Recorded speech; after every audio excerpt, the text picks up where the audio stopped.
Hey, what's going on, guys? This is Mike Kollin at crackedfemalecode.com.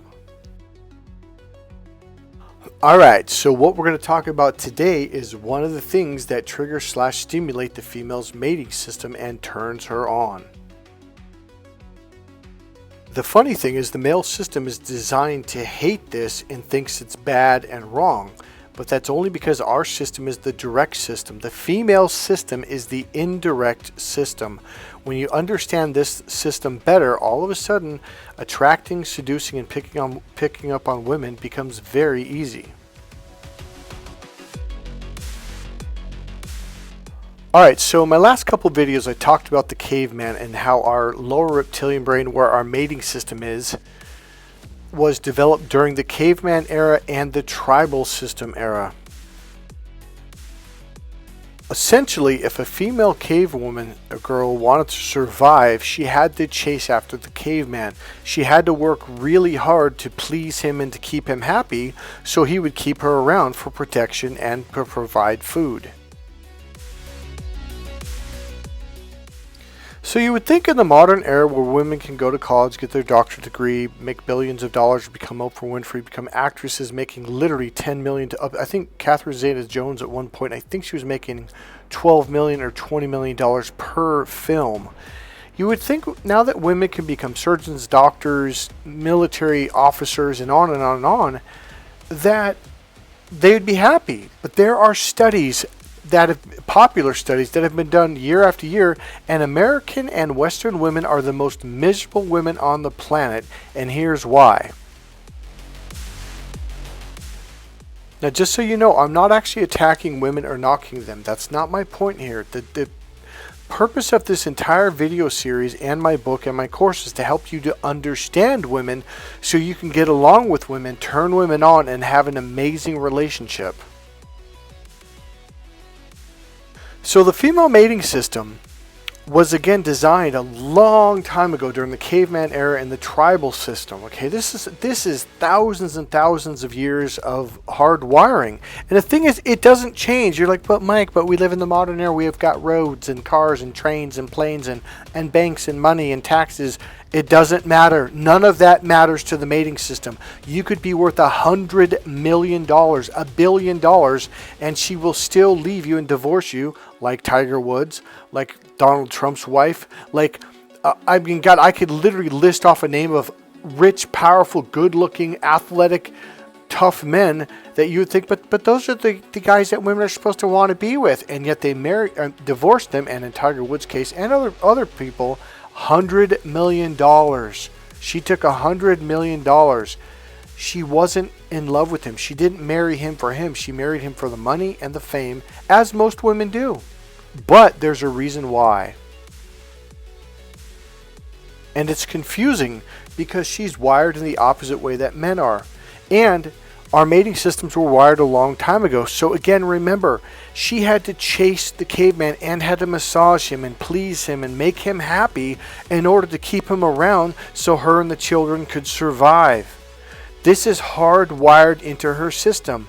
When men are trying to please her, do things for her, her system gets confused and it's like, what's going on here? And on an unconscious level, she looks at you like, oh, you're another woman. I need to go find a man. And on Oprah Winfrey's show, all these rich women that had their doctorate degrees from Harvard and Berkeley and Stanford, they were lawyers, owned their own law firms. A few of them were dating men that were in prison for 5 years and hadn't worked in 7 years. And Oprah goes, well, who's paying for his bills? She goes, well, I got him 2 credit cards and I bought him a car and he lives with me and I pay for everything. And Oprah's like, no, why? Because her last boyfriend was actually very, very wealthy and very rich. And she goes, I don't know. Something wasn't right. I wasn't in love. There's something was missing. But with the guy I have now, he does it for me. I had a client, this was about 3.5, 4 years ago from the Midwest. He got divorced and his wife, he was going through the divorce and his wife left him. Now this guy was worth $90 million. She left him for the massage fucking therapist who probably didn't make $40,000 a year. I'm not kidding. If you do not stimulate her mating system in the right way, she will not think you're a good provider. And you're like, but Mike, that dude was worth $90 million. I know, and that's what I'm trying to get across to you. You could buy her a Bugatti, a Ferrari, and buy her a $10 million home. And if you don't do this in a certain way, her mating system is going to get turned off and be like, this isn't a good provider. Remember, the reptilian brain does not see electricity, cars, buses, trains, millions of dollars, banks. It does grocery stores, hospitals. It's not aware of that. It has to be triggered and stimulated in a certain way for her to feel content and safe to fall in love with you. All right, the cat and mouse game. That's what this video is about. So the cat and mouse game essentially is playing hard to get. Here's why. Again, because she had to chase the caveman. That's what developed it. Now I'm going to give you a rock solid example for the male brain to understand. See, I can tell you play the cat and mouse game and you're going to be like, why? I don't understand. That doesn't do anything for me. And for the male brain, it doesn't. It really pisses us off. And I'm going to give you a real life story that explains that too. So number one, a friend of mine, when I was about 4 years old, 5 years old, comes across the street, invites me back over to his house. We go by the side of the garage. There's the little wooden gate. We went by the side, went by the garbage cans, and then we went to the back where they have a little picnic area where they got the barbecue thing, and they got a picnic bench there to have, dinner, barbecue, whatever. So all of a sudden I saw his dad as we went around the corner of the house, and he was like shh, be quiet. And he was standing really still. I'm like, what's going on? I looked around. Oh, kitty. It was there flicking its tail back and forth, back and forth. By the way, the flicking of the tail from a cat means I'm about to attack.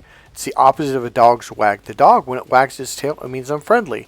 And this is how different men and women are. Women give signals like back off, but we think it means friendly when it doesn't, and then they rip our freaking nose off. We're like, what the fuck? Just like a cat does to a dog. So here's what happened. So the cat is sitting there staring, and what's that staring? I look to the left. Oh, a cute little mouse. And I look back at the kitty, and I was like, oh no. And all of a sudden, the mouse starts to move, and the cat pounced on it. And it bit into it, and you could hear the mice made the squeaking. I was like, oh no, the poor little mouse. And then all of a sudden, the cat let it go, and I was like, well, what's it doing? And next thing you know, the mouse tried to run again, and boom, you could see the cat instantly, like the eyes lit up, and its hair stood up stiff, and boom, it got excited, it chased it and bit into it and clawed it, and the mouse screamed again. I'm like, oh shit, fuck. And I felt sorry for the mouse, and I'm thinking, just fucking kill it. And then it let it go again, and I'm like, I go, why won't it just kill it? And the dad goes, well, it's not actually hunting it for food. It's not actually hungry because it's got plenty of food in the garage. It just walks through the little kitty door. It's got food and water. So I go, then why is it doing? She goes, well, it's instinctual. It's fun to the cat. It's exciting. And I was like, oh my God, that's kind of cruel. So I remember thinking, don't move to the mouse. Like, just fucking stay still. And sure enough, the mouse tried to, because the cat had already broken some of its bones and it was not functioning very well. So it tried to move, and the cat pounced on it again. And this time it broke its neck, and boom, it just stopped. And the cat patted it one time instantly. Now, this is important. Instantly, the cat turned, started to walk away, and then the mouse flicked its tail. I'm like, no. And the cat looked at it and didn't move again, and the cat was gone. This is exactly the way females are in relationships. There has to be a chase. The minute the chase is over, the game is dead, and she loses interest, she gets bored, and she moves on. The problem is, men don't like to play the cat and mouse game. They think it's cruel. They think they're teasing a woman and it's ripping her apart, when actually it's stimulating and exciting to her. But to the male brain, because we're the direct, we're like, don't beat around the bush, don't play games with me. Do you want to have sex, yes or no? And when you say that to a woman, you literally just turned her off. She's like, nah, I'm out of here. Because there's no challenge. Now, once again, listen to what my goddaughter says, and then I'm going to give you a separate story afterwards. Like, when you're in a marriage, it kind of falls into a pattern. And women, married women especially, want to get excited, want to, feel like they're being chased, again and again. Like, they don't want to settle, you know. They still want to feel wanted. They still want to play the cat and mouse game. Yeah, yeah. So do women want to be chased, or do women want to play the chase? Well, they want to be chased, but they want to play it, you know. They want to have a part in it. I tell you what, I don't believe that. I tell you what I believe. In fact, my whole course is, I think women want to chase you, because if you're already caught, the game's over. Oh. Do you know what I'm saying? Yeah, that's true. There Okay, yeah. And if you put it that way, then yeah. Because it gets a lot, like, really boring when, you know, you're always being chased after. Because it's like, yeah, well, you know, I can get him, I can get anyone. But when you feel like you have to work for it, yeah, like, well, like, there's something different about him. Like, maybe, you know, maybe he could fully satisfy me. Like, maybe he's different, you know. All right, so here's what we're talking about. What is the cat and mouse game? It's playing hard to get. Men effing hate this. So in fact, I'm just going to say it. We have a phrase for it in the male community. We call it cock tease. We don't like it when a woman teases us sexually. It pisses us the fuck off. Because again, our brain it's male. It's point A to point B. Do you want to have sex? Yes or no? Otherwise, don't waste my fucking time.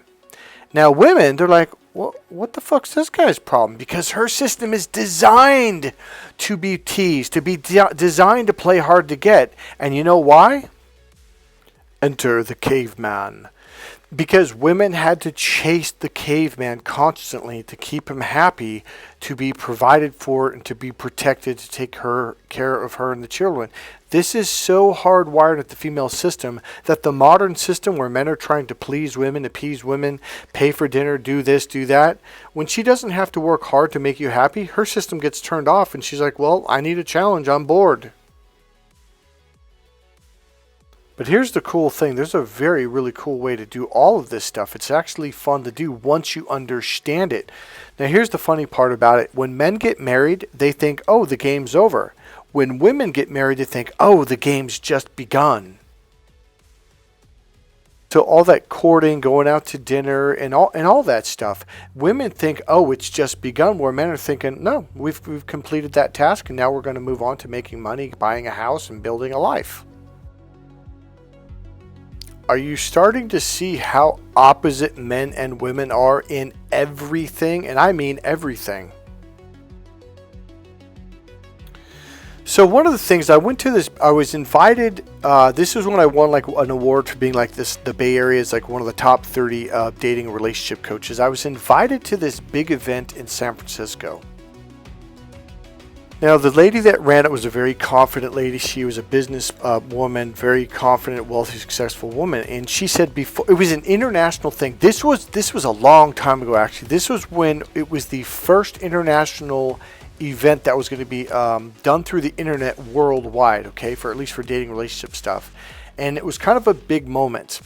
And she goes, and everyone got introduced and all this stuff. We all said a little piece about, you know, ourselves and our business. And she goes, before we start this, guys, please, will you stop being so easy? Will you play hard to get? Trust me, it turns women on. Don't just let us have sex with you. Make us earn it. Make us give you a massage, cook or clean or do something. Don't just give in at the first whim that a woman wants sex. Make us earn it because it really turns us on. Just trust me on this. So I had a client, let's call him Steve, okay? Steve actually picked up the course really fast, and the thing about Steve was he was a go-getter. He had goals, he wanted to get married, he just, had a business, and he just learned, paid attention, studied, learned, listened well, and he would ask me questions when, he would try stuff that didn't work. And so he was a go-getter. He went right after it. He even told me, he wrote down and showed me, he goes, I want to date a Southeast Asian girl. I wanted to be about 5'2", and I forget what else he wanted in her. He wanted her to be educated. I think a master's degree. Well, it turns out he actually met this girl, and she lived in my building. So I'm going to kind of cut through the chase here. He did the cat and mouse game really, really well. It turned her on, and I had met her after I met him. I think he introduced us, and they started dating, and she was really happy. So then, like a dumbass, for some reason he came over one day. He said, I want to talk to you. Actually, he set up an appointment, that's right. He actually paid me for it. And he really did it to just kind of thumb his nose in my face, which was absolutely insane.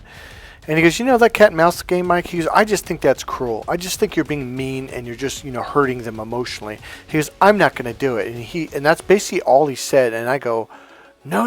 I go, dude, no. That's the reason why she likes you so much. That's why she's chasing you.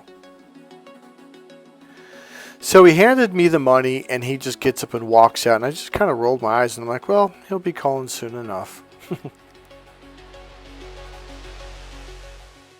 Sure enough, a couple of weeks go by. His buddy actually called me first and wanted to warn me. I don't want to go into that, but Steve ended up calling.